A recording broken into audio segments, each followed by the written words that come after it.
चाहे कितने ही सगे हों, इन तीन लोगों पर कभी विश्वास नहीं करना चाहिए।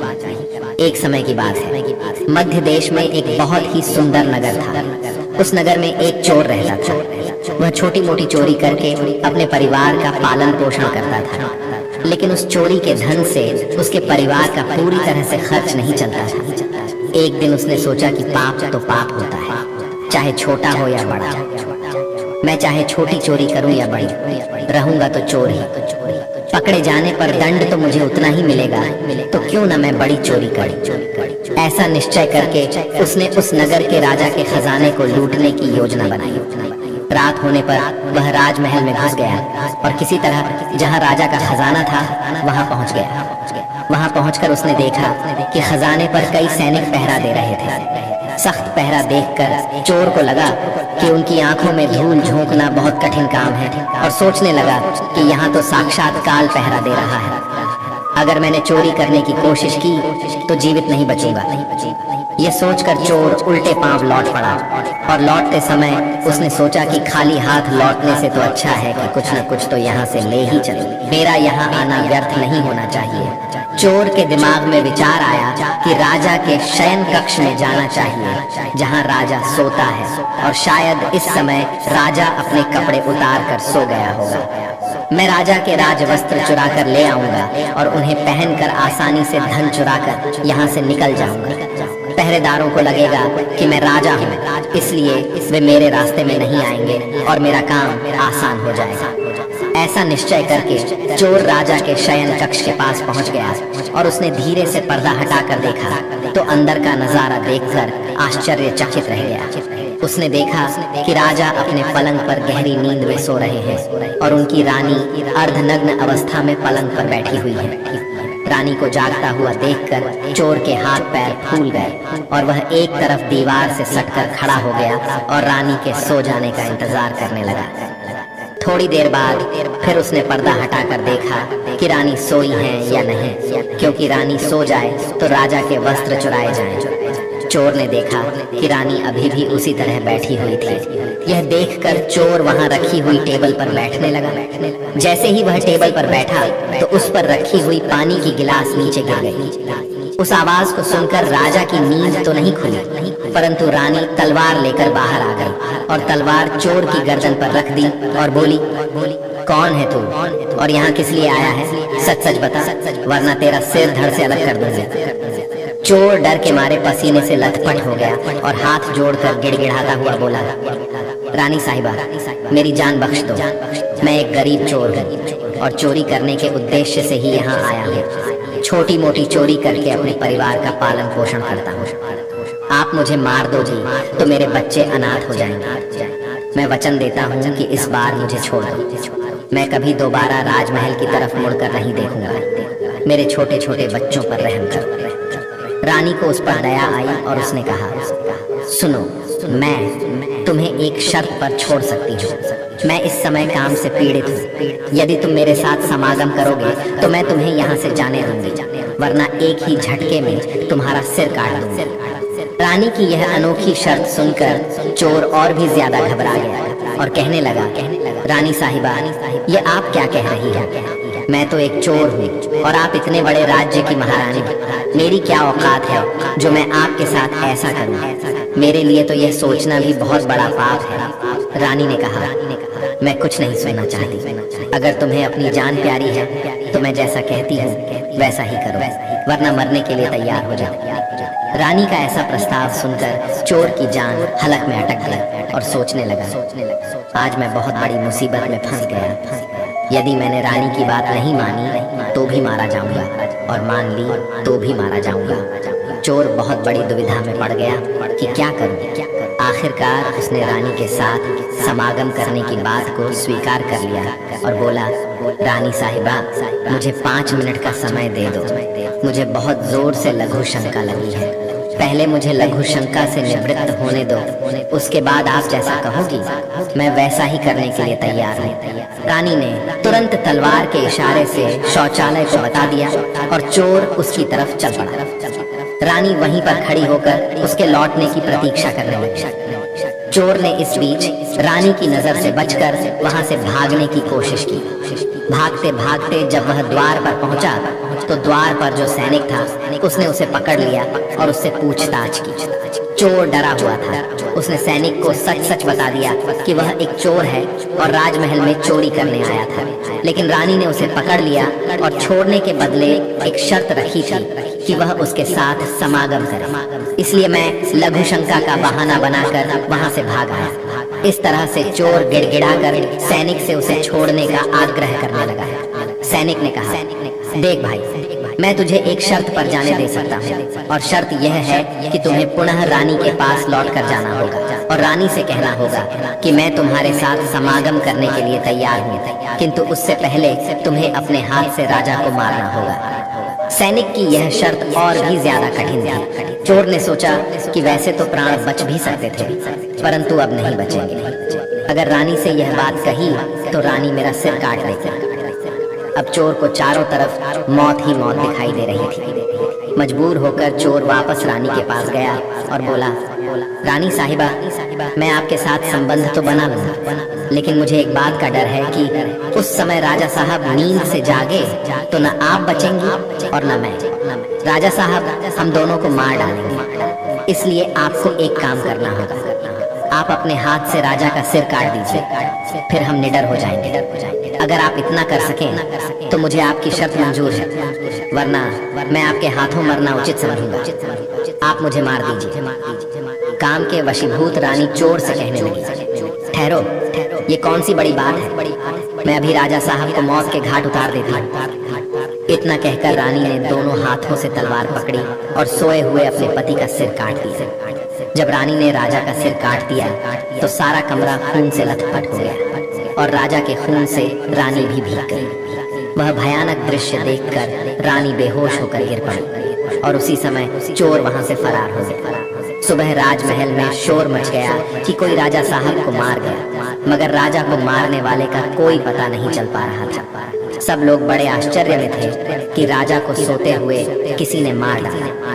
इधर रानी भी दहाड़ मार मार कर रो रही थी। इस रहस्य को पूरे राजमहल में केवल वही सैनिक जानता था कि रानी और उस चोर में से किसी एक ने ही राजा को मारा है, परंतु उसने इस बात की चर्चा किसी से नहीं की। राजा के अंतिम संस्कार की पूरी तैयारी हो चुकी थी। उधर रानी ने घोषणा की कि वह अपने राजा के साथ सती होना चाहती है। यह जानकर किसी ने रानी पर संदेह नहीं किया, क्योंकि अगर रानी ने राजा को मारा होता तो वह राजा के साथ सती क्यों होती। इधर रानी सारे श्रृंगार करके राजा के साथ चिता पर जाकर बैठ गई। राज्य के सभी लोग राजा की चिता पर एक एक करके लकड़ी रख रहे थे और उन्हें नमन करके पीछे लौट रहे थे। इस प्रकार सबसे अंत में वह सैनिक भी राजा की चिता पर लकड़ी रखने गया जो इस रहस्य को जानता था। उसने धीरे से रानी के कान में कहा, महारानी, आप तो सती हो जाएंगी, लेकिन मुझे इतना तो बता दीजिए कि राजा को आपने मारा था या उस चोर ने। यह सुनकर रानी चौंक पड़ा। वह समझ गई कि इसका मतलब इस भेद को यह सैनिक भी जानता है। रानी ने कहा, सुनो, राजा को न तो मैंने मारा है न उस चोर ने। अगर तुम्हें यह जानना है कि राजा को किसने मारा है तो तुम नगर से बाहर उत्तर दिशा में जो जंगल है उसमें चले जाओ। वहाँ एक कुटिया में एक बुढ़िया रहती है, वह तुम्हें इस रहस्य को जरूर बता देगी। सैनिक को यह रहस्य जानना था, इसलिए वह अगले ही दिन रानी के बताए अनुसार जंगल में चला गया।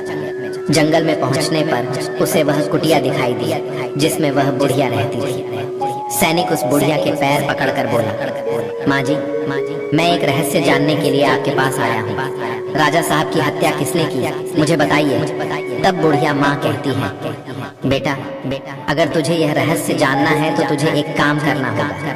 मेरी कुटिया के बाहर एक बकरा बंधा हुआ है, तू अपनी तलवार से उसका सिर काट दे और सिर काटते ही बकरे की दाढ़ वहीं गिर जाएगी और उसका सिर हवा में उड़ने लगेगा। तब तुम उस बकरे के सिर के कान पकड़कर लटक जाना।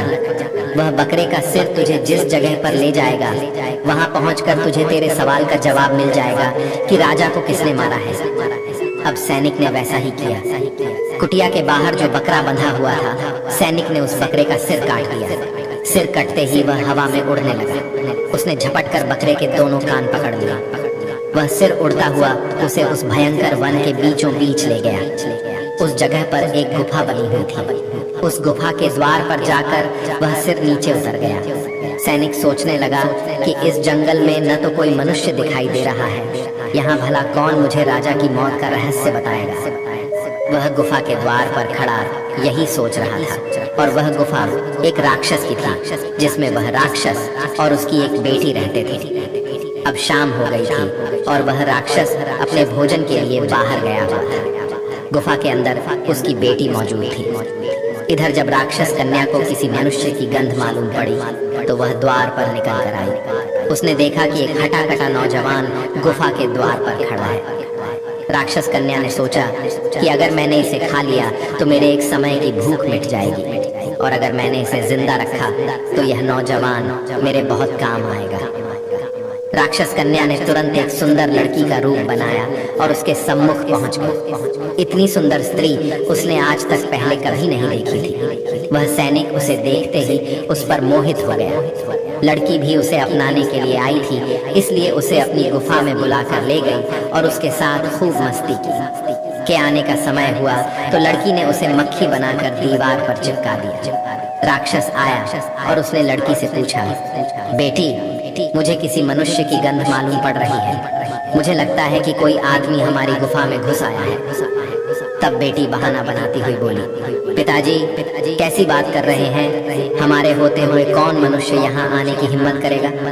मैं तो उसे कच्चा चबा जाऊंगा। इस तरह उसने राक्षस को गुमराह कर दिया। अब वह राक्षस कन्या रोज उसे रात होने पर पुरुष बना देती थी और दिन में उसे मक्खी बनाकर दीवार पर चिपका देती थी। इस प्रकार सैनिक को राक्षस की गुफा में रहते रहते काफी दिन बीत चुके थे।